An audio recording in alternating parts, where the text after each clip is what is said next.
The Hamas Atrocities, Episode 4, Sexual Terror, Violence Beyond the Battlefield. What happens when violence is no longer intended simply to kill? What happens when the human body itself becomes part of the weapon? According to the Civil Commission, this question became one of the central investigations of October 7. The report concludes that the evidence supports the existence of recurring patterns of conflict-related sexual and gender-based violence during the attacks and against some hostages in captivity. It examines these allegations not as isolated criminal acts, but as documented patterns requiring legal investigation within what the report describes as a broader architecture of terror. Investigators approached every allegation with caution. Trauma affects memory. Many victims could no longer testify, and physical evidence was often limited by the realities of mass casualty scenes.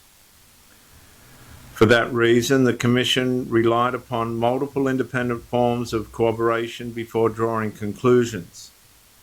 Saviour testimony, survivor testimony, released hostages, eyewitnesses, medical observations, forensic findings, photographs, videos, and first responders. Taken together, the Commission concluded there were recurring patterns of sexual and gender-based violence appearing across multiple locations rather than isolated allegations. The report argues that these acts extended beyond physical injury. They were examined as instruments of humiliation, domination, terror, and the deliberate destruction of human dignity. Within the report's framework, civilians were not merely attacked, their humanity itself became the target. And for investigators, this distinction carries profound legal significance. The repeated appearance of similar conduct across different locations raised questions not only about individual criminal responsibility, but about whether the violence reflected recurring operational methods requiring international legal scrutiny.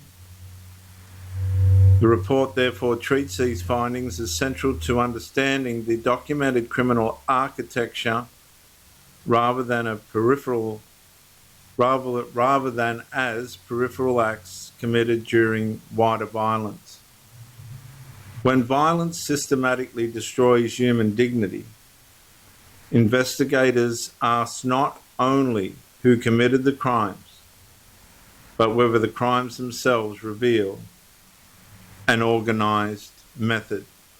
In Episode 5, we'll look at captivity when terror continued beyond October 7.